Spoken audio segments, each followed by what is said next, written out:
Hello, Nadine.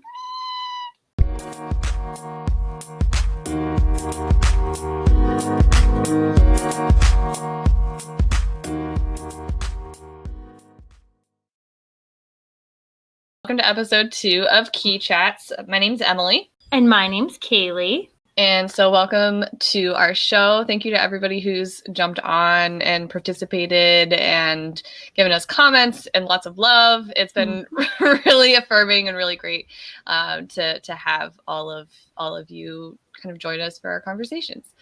And speaking of people joining us for conversations, we do have our first guest today. My cube mate. Yay! Yes, so we have Maria, who is our bridge to friendship. Hi, so guys. welcome to the podcast. Yeah, thank you for having me. I'm excited to be a part of your show. I know you guys have been planning it for a little bit, and it's cool to see it finally take off. Yeah. We're happy to have you. I want to set the stage for everybody here too right now. So most of my conversations with Maria are either me half sitting on her desk or her in her car while she smokes and I eat my food or take a nap. And right now, Maria is in her car. Smoking. As we speak. So also, you're getting the full Maria experience right now, even if you don't know what that is. Yeah. I also have 2 Monsters and a Red Bull sitting next to me. Do you? I would die. I do, but once from now. One's like once from now, 2 are from earlier. I mean, why not?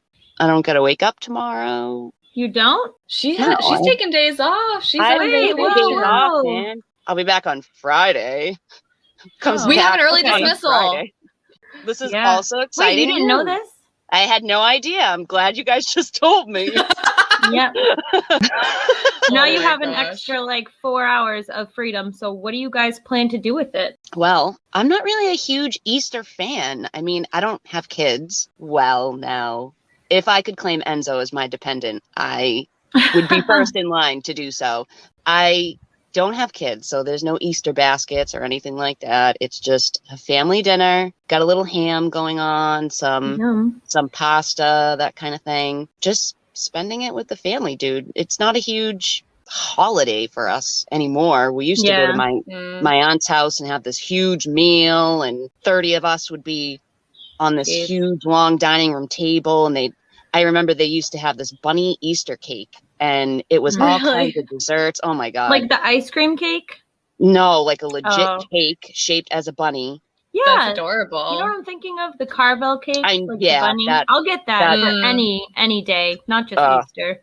How about you guys? Pasta on Easter is that like an Italian thing? Yeah, I've never had pasta on Easter. I mean, I'm gonna ask. For my Italian family, it is. So you have pasta and like a spiral ham?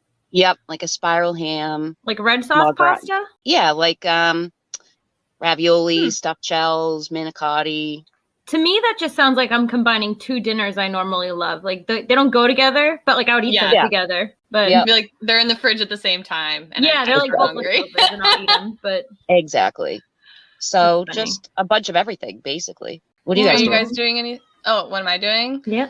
Nothing. Good.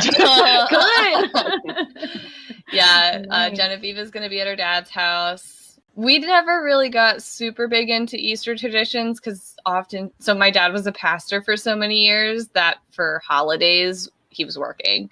We were like at church or half of our family was home, half and not. So we never really had a lot of formed traditions around holidays. Yeah, and with Genevieve being at her dad's, I keep forgetting that it's going to be Easter. I know. I'm like, okay, we have D&D. Yeah, true. We do have D&D that's my Easter plan.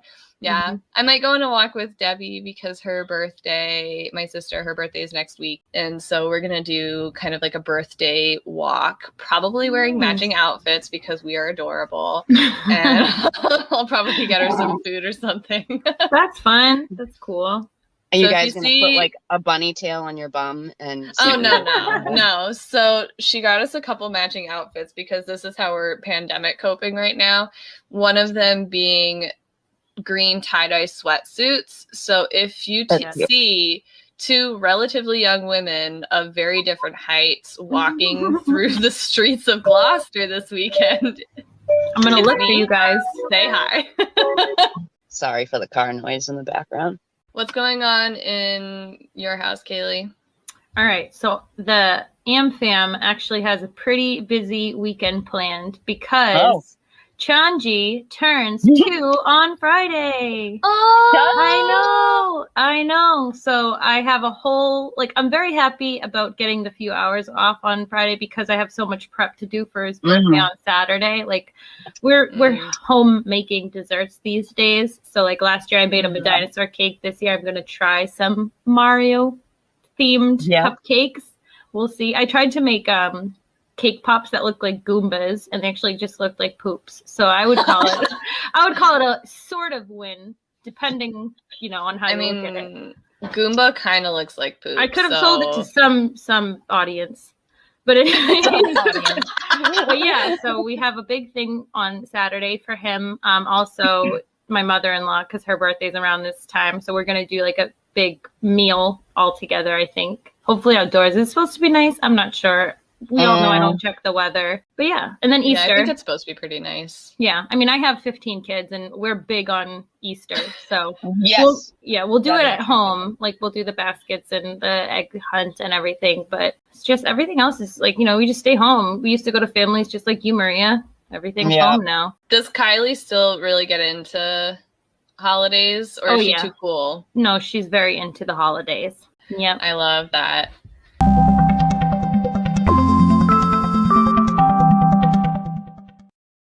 Let's start with what we're drinking. Maria, I don't think you're drinking anything. Hopefully not, because you're in a car, and I feel like that's illegal. But I'll tell you what I'm drinking. Yeah, go ahead. Oh, besides your Monster, is there anything else?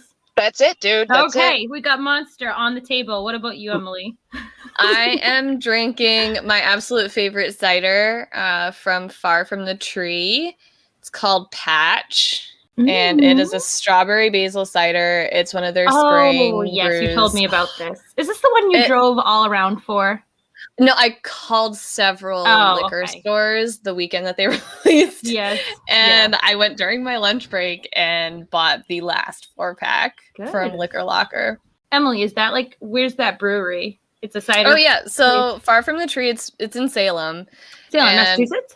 Yep, Salem, Massachusetts. Yeah, it's super fun. I've been there so many times. I remember actually before they had a location, they had different tasting events at different shops. And I remember trying some of their very interesting combinations of ciders at this kitchen supply store called Pamplemousse in Salem. Pamplemousse. Wow, that sounds fancy, right? It's one of my favorite stores that exists. And now they have a brick and mortar where during non-pandemic times, well, I guess and now, but they have a ton of different ciders on tap, not necessarily ones that they're selling and manufacturing. They do growlers and all that. And right now they're doing pretty pandemic safe tap room experience, I guess you could say. They have a lot of outdoor seating.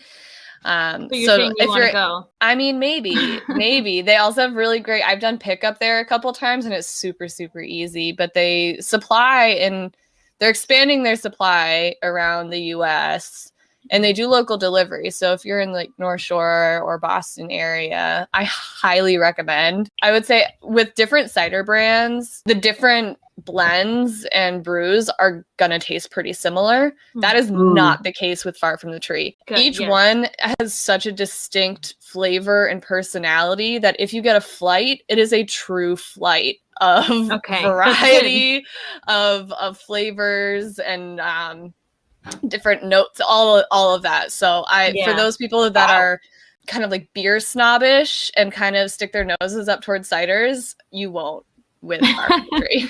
I know they did not pay me to say this. Yeah, that was good. I love them. We said last time that we wanted to have a local brewery that we talked about. And so I didn't have time to go to the store. And I asked Chan to pick me up a beer while he was out earlier. Instead of going with a local place, he just picked what he thought I might like, which he did good. But he didn't realize that it was not a beer. It's actually a cocktail. And so it's called Cold Brew Cocktail.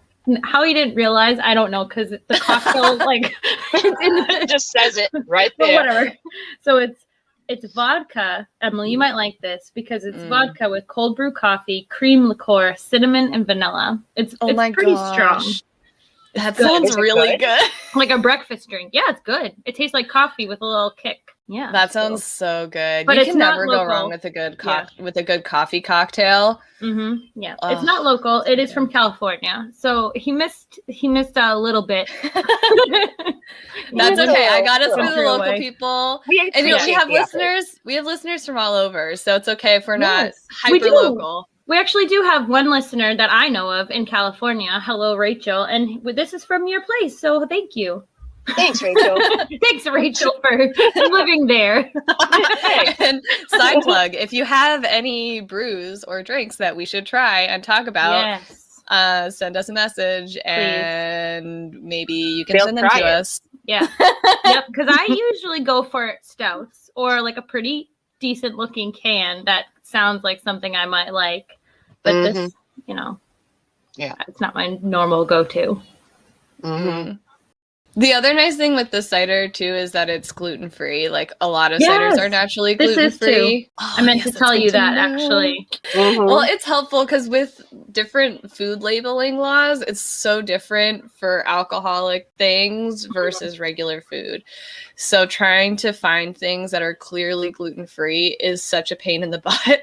Yeah. Especially when it comes to distilled stuff, because there's things that are technically gluten-free because it's been distilled so many times, but it's not necessarily safe for people with celiac disease. Yeah. So like, I'm not going to go have like a rye bourbon, even though it's distilled or whatever a gajillion times. Like, I would probably still not have a good experience. Yeah. So the fact that things are getting labeled a lot better now is, it's so helpful for me, because I would just not drink it. Because when you call the places too, they don't tell you because they're not required to. They want your business. Mm-hmm. Yeah, and they don't want to tell you their secrets. Yep, they just want your coins. Yeah, and I'm just not going to give it. Your witcher. Oh, God. Good segue. Throw a coin to your witcher. Gosh, I'm so happy that you just said that. Have you watched season 1 yet, dude? I definitely have. Yeah, Kaylee, have you watched it yet? Kaylee, listen, hold on. I got to episode 3 today. So it was spoilers. And this show's been out for like a year. So if you haven't seen it, it's your fault. But so I just got to the part where Yennefer had her like weird surgery and had her prom girl moment, and her hysterectomy, had her Carrie moment, the whole thing, and then she walks into the room like Cinderella. But no, I like it so far. It's like I like those kind of shows. Like I like Vikings, Game of Thrones. So this is like that feel that I like. It's dark. Like it's very dark. It is dark. Yeah. I do like it. Emily, I know your sister is reading the book, so she's going to have like a total different view on the game now and the show. But coming from the game, first of all, I didn't know that some of the names were going to be changed, I guess. I don't know how they are in the book. I don't know if they're the same, but in the game, they're not like that. So, so the names were super different. Super from different. Your game experience to the show. So Dandelion. Yeah, he's the bard, but I forget his name in the show. Loved him. And I already have that. I already put like the instrumental version of that song on my playlist today by Tina Guo, I think. I'm not sure if I'm pronouncing that correct, but she's a cellist and she has like her last name is spelled Guo. She's very good. She has a whole album called Game On. Anyways, let's go back to also to add to that, Kaylee, you turned me on to Lindsay Sterling. She's so good. Yep. Yes. Dude. She's very good. So good. I started following her on TikTok, and she has like, the stupid little short videos, but she's got this one song called Shatter Me. Unbelievable. She's just an unbelievable violinist. She's so good. She does a Phantom of the Opera medley that I'm a big fan of. I would love to hear that. I also love her branding and her aesthetic because it makes classical music feel so much more modern. accessible to audiences that wouldn't necessarily be like, I like a 4-stringed instrument. Yeah. Right. But she just makes it sound so cool. Yep. I love that. Love her. Her violin, though, is pretty sick. Does she have the electric violin? I That's think kind so, of like yeah. It's yes, exactly. Okay. I saw that hand movement. I'm like, yep, that's exactly what it is. But yeah, so The she's Witcher. awesome. So I am excited to keep watching it. I feel like it was a show that I've been looking for. Yep. It took me a while to actually sit, because I just can't sit down and watch TV anymore. I don't know why. Yeah. My attention span is just not with it anymore. So I think Emily or one of you were told me that The Witcher was coming out. I'm like, yeah, I'll watch it. It was me. It was you. Yeah. We probably both talked about it. And I'm like, yeah, I'll watch it. And then I just was like, I just have to. And I'm so glad I stuck with it. But it took me a couple of episodes to really, because the whole time everything happened, I'm like, no, that's not what happens. This is what happens. And then Mike's like, all right, you need to sit down, be quiet, and watch the show. I'm like, all right. And I'm glad. So I had like no context for the storyline really beforehand, except random things that you had told me about the game. And I had to watch the show, the first season, twice through to understand what was actually happening, because they don't really say that. They don't indicate what the actual chronology is of different scenes in the episodes. And I was totally thrown off. So in order for me to really understand the story, I had to watch it twice, but it was totally worth it. Yeah. It definitely felt like if you're going into that show, you should kind of have an understanding of what's going on. Like they just kind of talked about stuff as if I already knew. And I was like, well, it's based off of a game. So I'm assuming, and I should say, but like I'm sure people are watching it because of the game more than the books, sadly to say. Probably. But you know, I went into it not expecting anything, whereas Maria, you're a huge fan of The Witcher. You went into it expecting it to bring you something from the game that you love, I'm sure. Yep. And it definitely did that for sure. Yeah. Good. And I was expecting, because Netflix had put it on, I think I was expecting a little bit more hand-holding with the storytelling. Yeah. Because Netflix has a lot bigger audience than video games do. And The Witcher is a hard video game, so you can't just be a casual gamer. Right. I remember one of the first times that we met, Maria, that we had originally bonded over Skyrim and eventually learned about your love for The Witcher. So what is it about The Witcher that you love so much that you will play it over and over again and go on your lunch break to GameStop to get any new edition? Oh my God. I need to know, like, what is it that brings this fire? Yes. Oh my God. I don't know how it happened, but I remember. So first of all, I'm a very big RPG fan. So role-playing games, I will play all day long, but they have to have that certain oomph. So the oomph is this. Hands down, a good RPG is Elder Scrolls Morrowind, Elder Scrolls Oblivion, Witcher. Witcher 2 was okay. Witcher 3 is, in my opinion, one of the best done RPGs probably ever made. So I remember when The Witcher, because it's immersive. You have the story, you have the immersion. Yeah, you get to know characters. And not just with The Witcher, because The Witcher, you don't feel like you're Geralt, right? You just feel like you're just playing somebody and just going through a story. So both of these relate on like a Witcher and Skyrim type of deal. But with Elder Scrolls, you feel like you're that character going through an entire story and making it your own, and you can be whoever it is that you want to be for sure. Elder Scrolls. With Witcher, you don't get to choose who you are, but you still feel like you're a part of the story because you're playing Geralt. So a good story, a good written story, first of all, because The Witcher in the game, it wasn't just the combat mechanics and all of that, it's the actual story that hooked me. And I remember when it first came out, the trailer, I can talk about it like it was yesterday. I saved it on YouTube and I remembered the date. And I remember when I picked it up, that was it. It was just I must have played it about 5 times. Now, though, you can mod it out and make it a completely different story. And there's all kinds of things you can do to it now. And with Skyrim, I mean, you can be an assassin archer. You can be anything that you want to be with Elder Scrolls, and it just takes you out of reality and puts you into something else. So, you know, and with Elder Scrolls, I mean, they haven't come out with a game and jeez, I don't know how long. It's funny, they both have such a lore behind them. Yes. Like there's like like a lore, even the book, when I play Skyrim, I'm running around, I'm like reading, I don't know if you do this, Maria, but when I play Do you read all the Skyrim, books? I do. And I did try that to too, collect all of like the stories Yep. because they have actual like Yes. I can't even remember any of the book names right now, of course, but like they'll have like book 1, book 2, book 3. Yeah, like series of books in exactly. it. That's so funny. I love that part of the game. Like I didn't realize that The Witcher was like that. So that's interesting. Witcher, you can do the same thing. It's not, I don't think it's more like notes laying around, and there's lore to it as well, because it comes based off of the whole series of books. But with it's just the type of game and the story and the immersion. It's just I love the whole thing. But with Skyrim, before I came on here, of course I was telling you guys I wanted to play Skyrim all over again. I mean, I can't tell you how many times I played this game, because I need Elder Scrolls 6 in my life. Yeah. Soon. And oh my god, I just can't even deal. But you can mod out Skyrim to be a completely different game. Yes. It's unbelievable. So that's what I was doing before I came on this.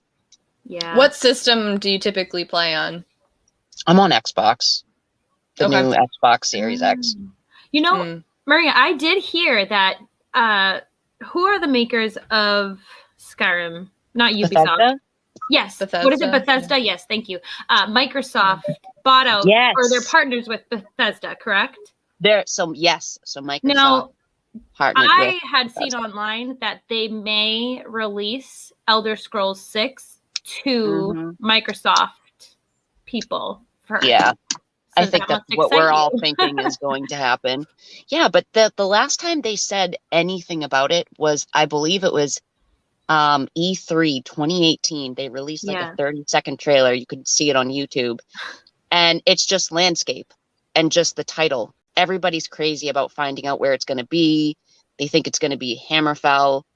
And they haven't said one word about it since then. Well, they can't give it all away, Maria. They won't even give you a little taste of it. They have another game coming out first. I don't remember what it's called. Starfield. Yes, thank you. Starfield. That's supposed to come out, and then, you know, that's years away. They haven't even started talking about that. And then supposed to be another Elder Scrolls, but there's so many dimensions though with Skyrim. Yeah. I really will. I'll probably be 40 by the time the game comes out.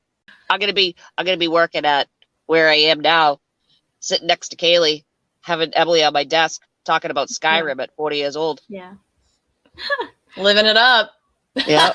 I mean, I don't see what would be better than that. I've always played like the run up and battle, you know, except for Zelda games, as we talked about last time, I hide. But like in those kind of games, I usually just charge into battle and not lean more towards magic.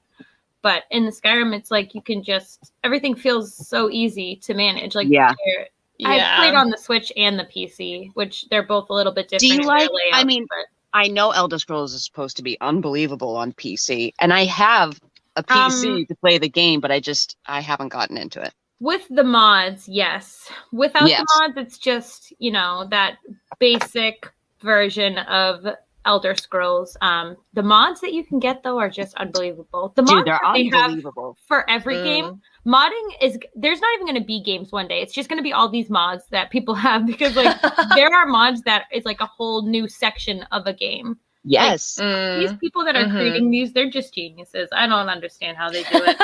There's a mod, my bad to the modders, but I believe it's Skyblivion.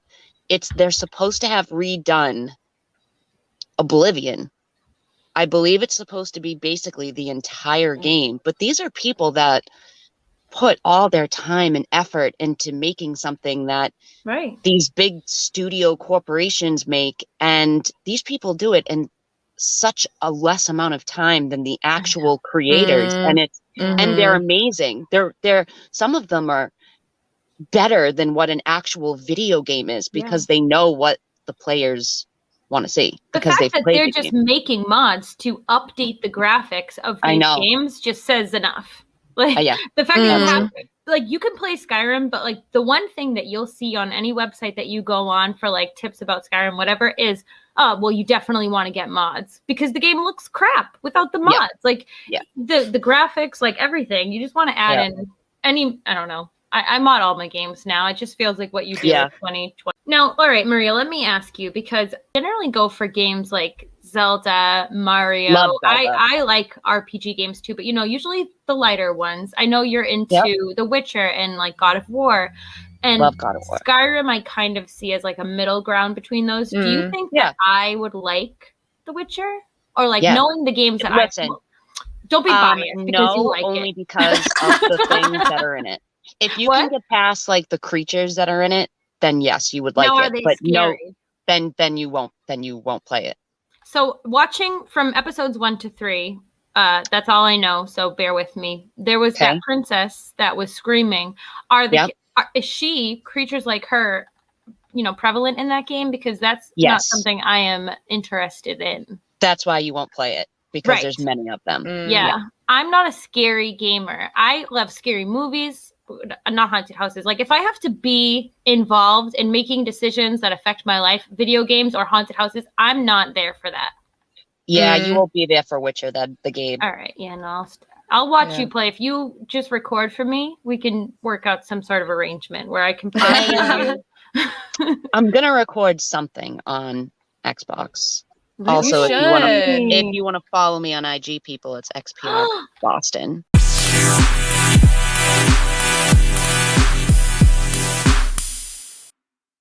You mentioned Enzo earlier. Why don't you tell everyone who that is? It's your parrot. It's your parrot. Yeah, he's he's an Australian bird. No, he is my love of my life. Mm-hmm. He's my 8-month-old puppy. Actually, he'll be 8 months April 1st. We got him because Buster was a boxer. He was 10. Yes. He had degenerative myelopathy in his back legs, so he was paralyzed in the back legs, and I got him a wheelchair. I did all kinds of stuff. You remember the wheelchair bit? He loved that wheelchair. The videos you would send me of him running in that wheelchair, Maria, I'll cry just watching. I know. So he did that for maybe 2 days, and then we would try to get him a stand in it, and he just was not having it. But it wasn't. It was just he was going to the bathroom on himself, and I remember reading about it, that was going to happen, and I kind of I set myself up for these things to happen, so I expect it, and I'm not surprised. So Google became my worst enemy, so to speak, during this time. Yeah, it usually is. Yep. So they said that at the later stages, this is what happens. And I remember he was diagnosed October of 2018. Jeez. No, 2019. And then July of 2020, he was gone. And oh my gosh. Oh, it was awful. So I couldn't live without a dog. So we got Enzo, and he's a yellow lab. He's more white on the white side, though. He really is, yeah. Yeah, he's very huge, very pale. Yeah, he's a big boy, so he's got to be at least. I mean, God, when we last took him to the vet, it was 2 months ago. He was 60 pounds, so he's got to be 70, 75 at this point now. But I don't think he's going to get any bigger. So that's Enzo. That's my bub. Boy. Good baby. Not to judge a book by its cover, but if I saw you walking down the street, I never would think that you were a gamer. Because you always have your hair did, your makeup, your nails, all of that. Did you grow up gaming, or was this something that you kind of stumbled into? No. How did this happen? I remember my brother and I used to play a lot of Gran Turismo, and I'm sorry to anyone out there. I will rock your life in a racing game. I will rock it from here to wherever. You've got the whole chair. Oh, I got a whole setup. So it started off with that, and then I fell off. I don't know. I think it's how because... did you get into RPG gaming from racing? That's a big jump. I don't know. We bought a PlayStation, and then we bought 2 Xboxes, 2 PlayStations, a PC. I have a racing setup, and it was just, yeah. I don't know, to be honest with you. I have no idea how I got into it again. I don't know.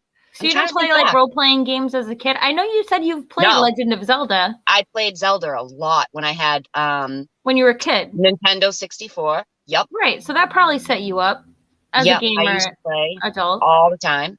I used to be a big PS4 fan, and Mike, which is my fiance. She loves saying that. My fiance, he was into Xbox, and he's like, get off of PS now. And I said, okay. So I did, and I really never looked back. I honestly, it's probably because of just things in my life.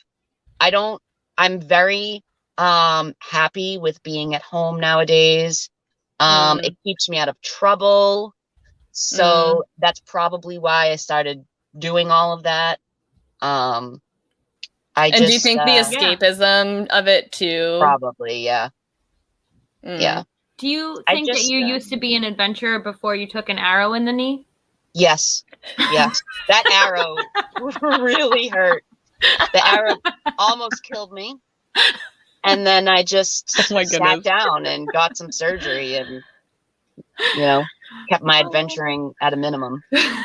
Oh my goodness. Jesus Christ. Maria and I, several times while sitting next to each other at work, would just be like, Maria, I used to be an adventurer like you. And then I took an arrow in the knee to the point where our like other cube mates would be like, all right, guys, like, it's not funny. No idea what you're talking about at all. I'm surprised you couldn't hear us. It is. You know what? Because we get it. And the people that don't think it's funny, it's because they just aren't as cool as us and they do not get it. They don't. They don't get it. People listening to this podcast right now, you either get it or you don't. You just or you stopped listening about 20 minutes ago. Yep. They're like, yep, we don't want to hear about Skyrim, Witcher. Yep. None of that anymore. Go back to potato chips. I take snacking very seriously. I really enjoy it too. So Maria. Snacking may have been my gateway into gaming. Really? I had a lot of gateways, dude. You're like, I'm eating Cheetos. I need something to go with this. I also just love, like, my favorite genre is fantasy. Like, I will read and watch fantasy movies or read fantasy books all day long before any other genre. Yeah. I love that. So Skyrim was the first game that I bought ever was I bought an Xbox and Skyrim with a tax return 4 years ago. Yeah, and that was the first console that I bought. Nice pick. Xbox wise, yeah. Now, Emily, your gaming life is like new, right? Like you're not a big gamer. Yeah. Okay, I thought so. Yeah. I mean, so we didn't have game systems or consoles, any of that growing up. Mm-hmm. We had a couple PC games, but I wouldn't even really say we didn't even have like Roller Coaster Tycoon. The only Sims game I ever had was when somebody was getting rid of one that was like several editions old. And I was like, are you using this anymore? Like, hey, Dad, do we have space on the computer for this? Like, I would play so much Tetris and Jazzball and pinball for days. Like, I was a master at that. Because that's what we had. So whenever I would go to friends' houses, though, I would always be like, hey, do you want to go down to your basement and we can play Halo or whatever? Rather than saying, can I use your system? Oh, yeah. I'm a very social-oriented person, so of course it had to have the social connection first. I wouldn't just actually say what I wanted. Yeah, no. You have to make it sound like a good idea to them. Yeah. Oh, I played so much Halo because you don't have to worry about aiming as precisely as other games, so I didn't feel as much of a failure. Have you played the new one? No. What? I don't even know what we're on right now. I don't either. I can't imagine Emily is a shooting, like a I FPS type of person. Dude, I didn't know this about you. This is I played a breaking lot of news. Halo. I have COD, Black Ops 2. Oh, good. Yeah. But Have you I would played get the really new frustrated COD? because I don't have the dexterity because I haven't done gaming with that kind of intensity for so long. And I think that's part of why Skyrim worked for me, because you just kind of hack at stuff. Yeah, and you don't have you want. Exactly. Like if you want to spend 3 weeks making potions, that's fine. And it doesn't That's true though. If you want to adopt children in every home that you Which build in the woods. How could you not? If you don't, you're a monster. Exactly. Like the orphans need a home. They really do. Even the one that like wants to avenge the caretaker of the adoption place needs a home. Oh my gosh. Wait, did you kill her? Because I did. Hell yeah, I did. Okay, every good. time. Yeah. Every time. My decision never ever wavers. It's I like, thought you were you're saying dead. you didn't. I was like, what the heck? You didn't help that little boy? Like, you're horrible. Nope. The second I walk in, the door's not even open yet, and I'm trying to get the arrow through the door. Oh my gosh. Oh my goodness. You're stone cold. I love it. Knock, motherfuckers. I love it. Fuckers. Oh my gosh. I have to say though, like getting the Switch though, I feel like I've kind of hit my stride as more of a gamer, because Xbox, you have to have skills and also time to hone the skills that I don't have either of those. Like I didn't grow up with gaming. I've only been I was gaming casually at friends' houses. And as a single mom, like, and as a parent in general, like you only have so much time to play video games unless like you're pretty much neglecting your children. No, I understand. Or just never sleep. Like those are pretty much your options.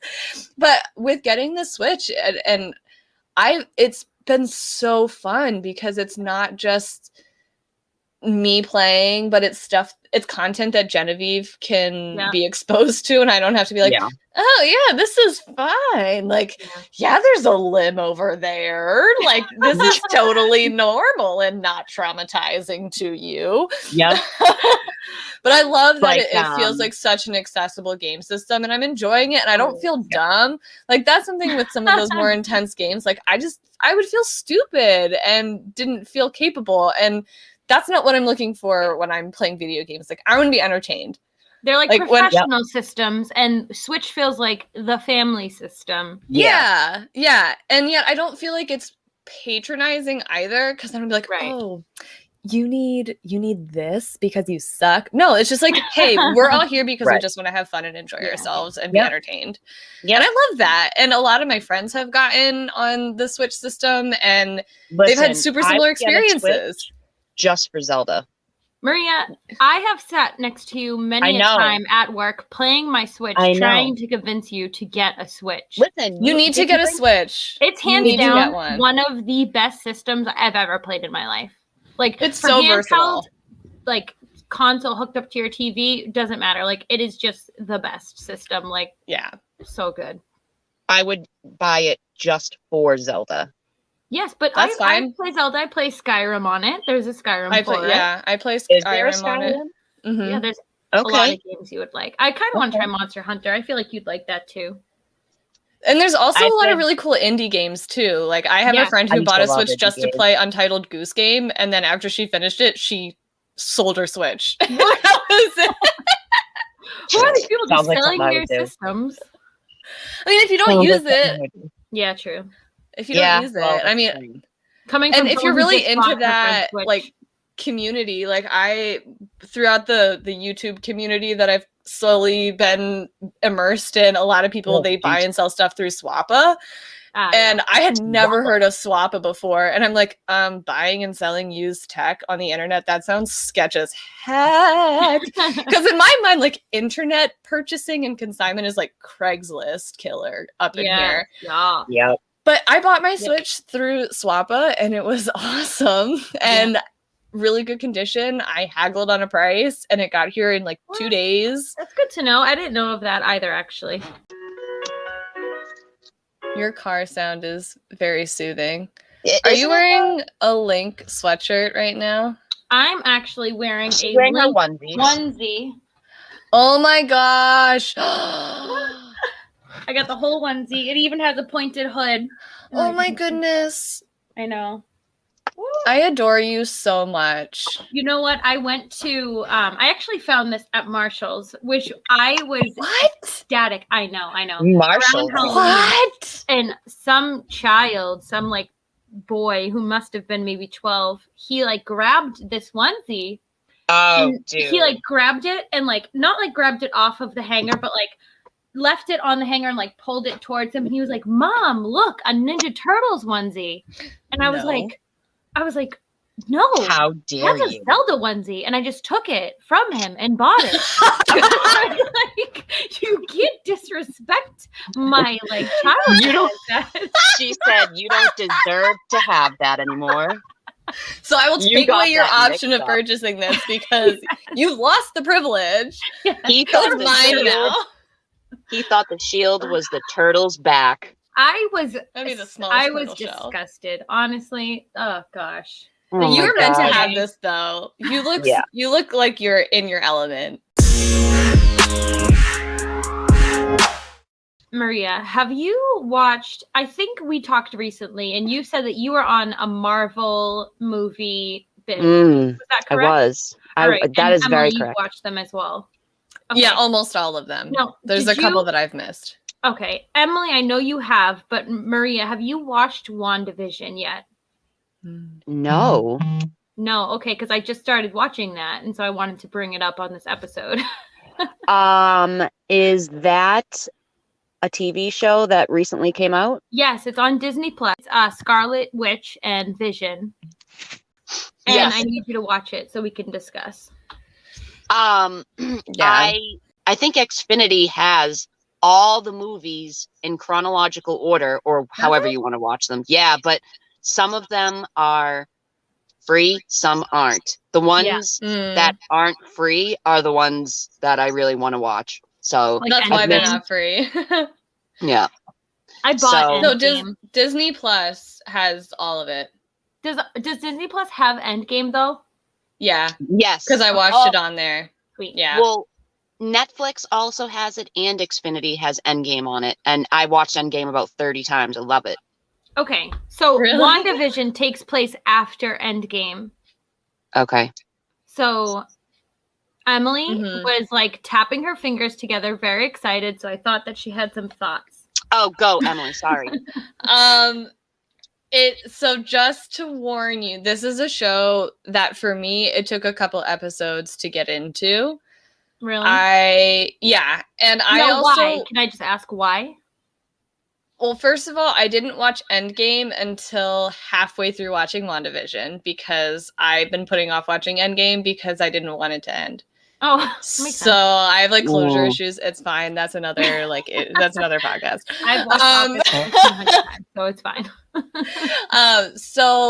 But beyond that, I've always loved Marvel. Like I saw like Ant-Man 2 multiple times in theaters. Like I saw Black Panther multiple times in theaters. Love it. Love it. So love the franchise.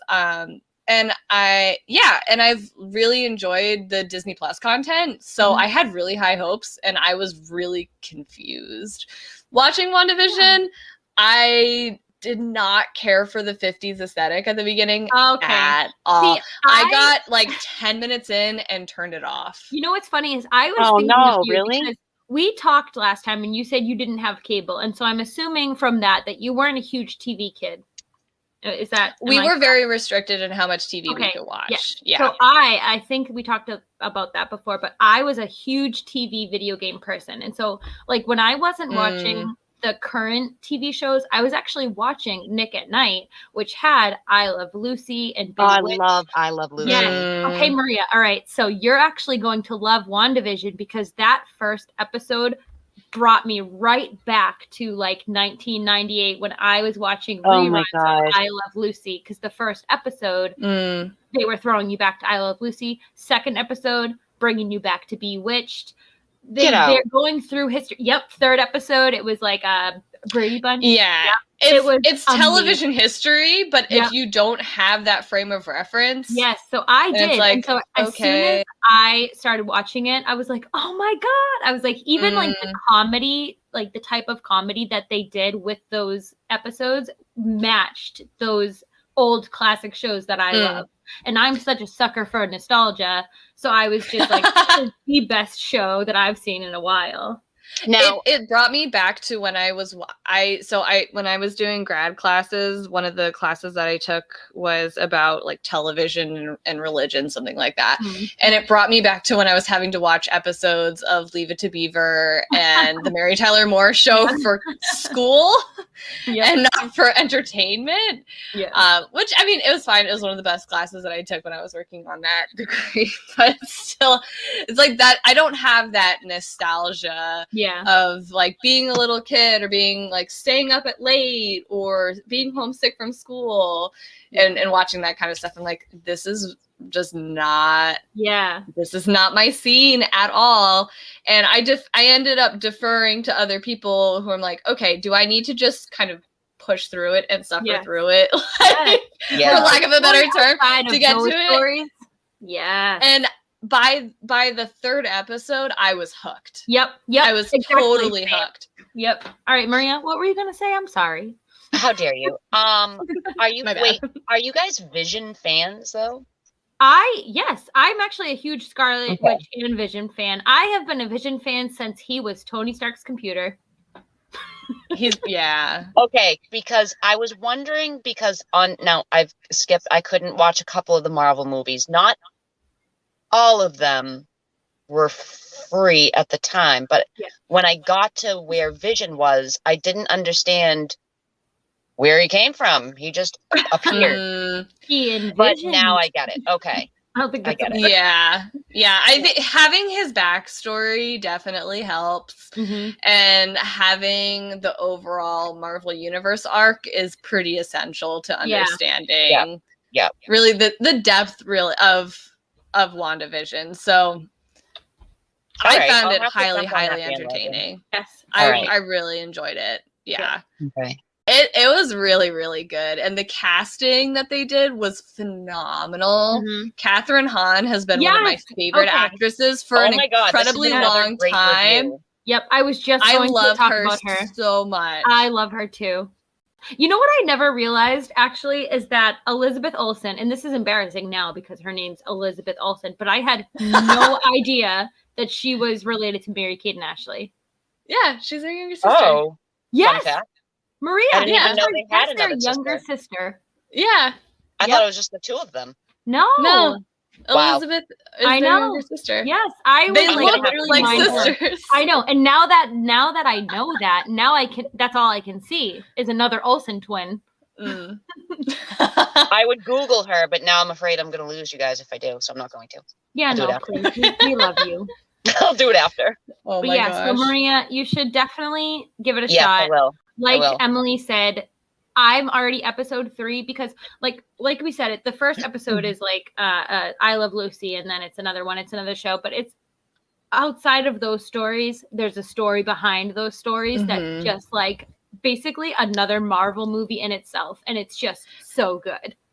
It's so rich. Every visual and character has meaning. Speaking of Catherine Hahn, have either of you guys watched any of the Bad Moms movies? I watched the first one. I found the first movie hilarious, and then I went to see Bad Moms Christmas in theater. Oh yeah, which mom? It was also hilarious. Yeah. I relate to a little bit of all of them. Yeah. What's the blonde mom's name? I forget. I relate to her the most. I don't remember her character's name, but Kristen Bell. Yes. Her mom. So it's Mila Kunis, Catherine Hahn, and Kristen Bell. Which, oh my gosh, their chemistry is amazing. And if you're getting actors that are that talented in a comedy, no matter what the script is, it's going to be entertaining. Yeah, but Kristen Bell's character, I just relate to her so much. Like how quiet she is, and she just like she's like scared to have a good time for herself. Like I relate to you, Mom. And I think that's the character I relate to the least. What? I think that's the character I relate to the least. Oh, is really? Christabel's character. She's so timid, and Yes. I would not use timid as an adjective to describe myself, ever. Yeah. I mean, it's not an adjective I want from myself, but I'm just being real. I appreciate You're like, that. it's not by choice. Yeah, no. But it's who I am. Yes. I am what I am, said Popeye and Kaylee.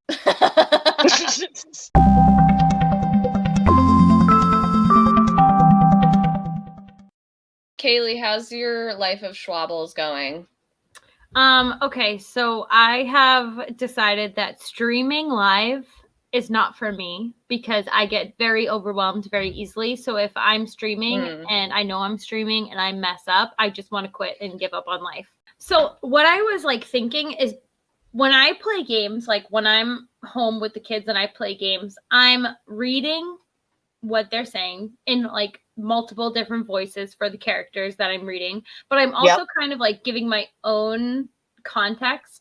The kids really enjoy it, so I think I'm gonna lean more towards like recording my own content that's more like family friendly versus trying to stream live on these games and like get them all flustered. Yeah, you gotta I love that. Yeah, that's a good idea. I love that. You're so much more of a patient mom gamer than I am. I'm just like, I don't know, learn how to read and then you can see what's happening. You're like, just watch me and then later on I'm like, it's like, I'm not playing this for you to be entertained. I'm playing this to numb myself from the horrors of the world. I just want to like press X until they stop talking. Yeah. Like, oh, like skip dialogue. I don't care. Yep. That's cool. I would watch that. I would watch it. It's like story time. Yes, because then we can also do like our time. own little videos and stuff together, and it won't be like I'm doing like this one thing for myself and this one thing with my family. It will kind of just all mesh together. So yeah.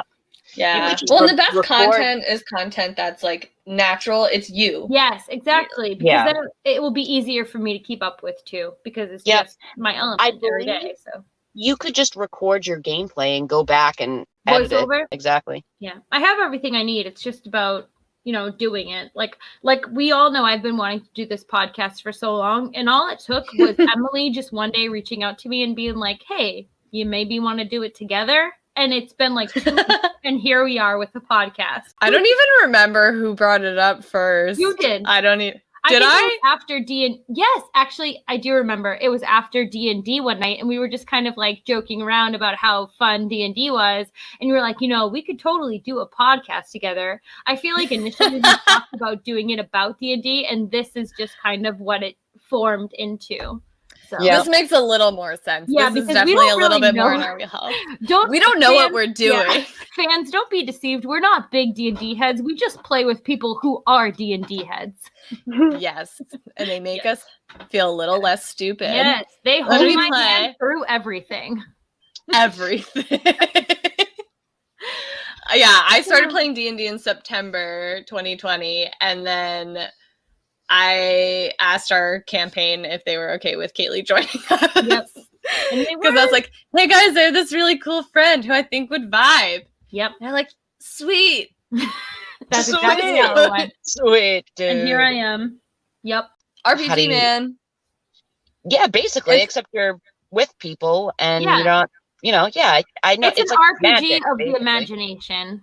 Yeah.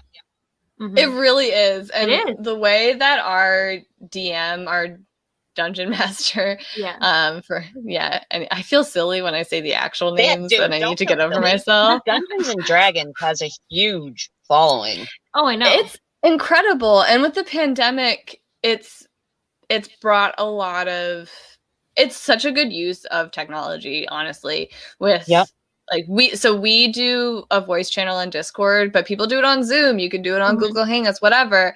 And so you can do it. You don't have to be in person, whatever. And there's so many different websites of where you can do it. So we do ours on Foundry, and it's basically like a board game on your computer, and you literally move your character through a map and measure how far you walk. Yeah. It's incredible, and this is my first experience with D&D. So like, I know people that have had their physical character sheets, they have their dice, and they have their little trays and everything, and we're just doing everything online. Yes, I have all that D&D super stuff. fun. I have it all in my gaming like my board game closet. But like when I actually do have some sort of experience in D&D, but now that we're actually playing D&D with this group of people that we're playing with, first of all, I was doing it all wrong before. Second of all, D&D is really about having people who are willing to like act and participate in this journey. Because if you're just going to sit there and be like, all right, well, what's your next move? Oh, I'm going to hit him. Like, no, I had to say that my character had lasers coming out of her eyes or lightning coming out of her eyes. Like, you need to get real descriptive. You have to have a serious imagination. Yes, you do. I felt so uncomfortable with that for the first several months of playing D&D. I was like, are we like actually doing this? Are we actually going in the deep end? Because are we all on the same page about the level of like nerdom that's going to be happening right now? And it takes a while, especially with a new group of people. Like, I didn't know everybody in our campaign before we started. And also the people that I do know from it are in completely different contexts than I know from D&D. So it takes a little bit to kind of get into it. But at the end of it's like, we're all here to just have fun, play a good time, have a good time, play a game, no one's there and just to be in it. Yeah, and the more you get into it, the more fun everybody has. Like, I remember there's this one section of our campaign that we did. We were in a casino, and we were supposed to be there for one session. We were there for like 3 or 4 sessions, which for us was like a month and a half of just being in a casino. And we haven't even gotten... and it was just interaction between characters. And that felt like it really solidified us in our chemistry as a team. And it was just so fun. And we started this campaign in September, mind you. And we're doing Descent to Avernus or Avernus, however you pronounce it. And we have yet to descend. When you told me you had this group of D&D going, I had no idea how really involved these people were with D&D. Like when I had to actually, when the DM asked me about my character, we had a little call over Discord just to kind of discuss like what my powers were going to be, what my character looked like. It literally took 3 hours to kind of go over what my character was going to be like. I have a backstory for my character. My character has a personality. Like, it's basically a video game, but you don't actually have that video game pre-built for you. You're just doing it all from scratch. And they get really in-depth. Who takes this information down? Our DM. And the website that we use keeps track of it all because Lord knows I'm not. Well, and so one of our players, he has a whole journal, like Word document that he takes copious notes on throughout the whole thing. But a good DM is prepping for every possible situation before your session. And they're there to basically facilitate gameplay and to create this environment so that you can just have fun and do the story. And like the narrator. If you have, essentially a narrator and doing the NPCs. Our DM is amazing. Hello, Edward. Edwin?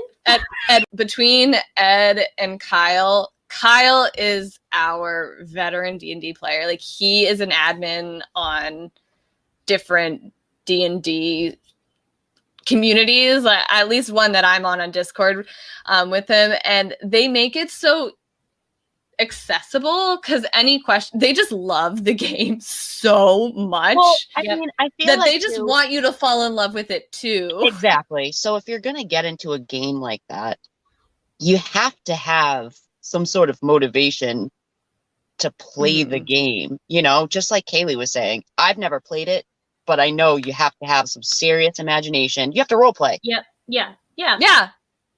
You do. You really do. You have to role play. It's a role playing game, but live. Yes. Yeah. No, and it's super awkward. It is. It's very uncomfortable if you're just used to like playing a role playing game on a console or a PC or whatever versus and not having to create your own dialogue, but just selecting from choices on a menu. Like having to actually have original thoughts on the spot is really hard when you're not used to it. We were playing D&D once, and Emily and I, it was like when our characters first met, and everybody was kind of just sloshed in the game. Everybody was drunk. And when you're drunk in the game, like, you know, it actually affects your character's ability to do certain things.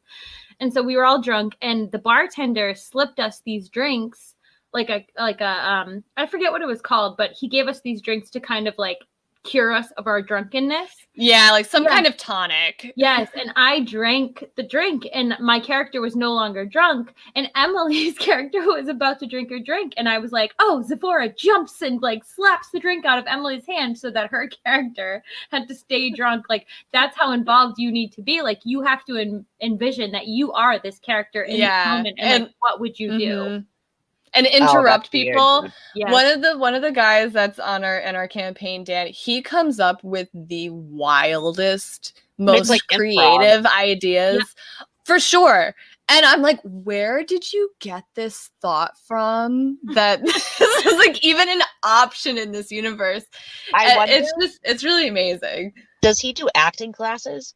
Dan should be an actor. Yeah, he definitely has a personality type for one. And he has the voice for it. Ed, our DM, he's an attorney. It's funny. So So when we did the casino stuff, he literally wrote up a contract that went with one of the, was the Tournament of Luck. He literally wrote up a legal contract for us. And if we didn't read line by line. He's such a nerd. I know, but that's awesome. Hey, if you're gonna play. Yeah, it's been so fun because this is something and kind of a genre of gameplay that I feel like I've always been on the periphery of, but haven't really experienced. Yeah, and so to be introduced to it through really good friends and to have such a positive experience from the outset has been it's been really fun, even though like I've definitely had some full-on temper tantrums in the middle of sessions before, but that's fine. I haven't experienced those yet. I almost died last time. I thought you were going to. I really almost did. And I was really worried. I posted it on my Instagram, I think. It's very, especially with how much time you put into creating a character to just die. Yes. What the hell am I supposed to do? I was on that giant's back, just chilling. Yeah. And I wasn't really prepared that you're dead and you can create a new character. Yeah. You create a new character. Now that I've kind of recalibrated my expectations of it's pretty normal to die when playing D&D. Because before I'm like, what do you want me to do? I'm a new player. Like, I'm the only one that's not unconscious. I don't know what my options are. Blah, blah, blah. Oh my gosh. It was like a whole thing. All the enemies were invisible. It was whatever. It's tough. It's hard. It's like making like no time decisions. Yeah. Yeah. And I'm like, I don't have the context or experience for this. And I'm like, I don't want to die. That feels like failure. And it's like, oh no, everybody dies. That's why you always have a backup character in your back pocket. And it's like, no one told me about the backup character. If my chipmunk dies, that's it. I don't have a squirrel backed up. Like, what am I supposed to do? Yeah. I'll get one. Now I know. I really love my character though. Like she's kind of who I would want to be. Yeah. Yeah. I don't know if you would want to be a chipmunk. No. I feel like if I was going to make a character, it would be, I don't know, some sort of magical elf being. Yeah, it definitely would be some like a blood elf. Yeah. I'm a wood elf. Yeah. Fiona Blackwood. And I'm a fighter. That's my class. Yeah. I would do like. You use your cantrip. Yeah. I don't have those, so I don't have to worry about it. I'm just going to stab people. I understand the concept of stabbing. Yep. That's what I get. Magical archery type of stuff. Yeah. There's so many layers of this that I just don't understand. Like, I don't know what a cantrip is. When people say certain words, I'm like, I literally have no idea what they mean.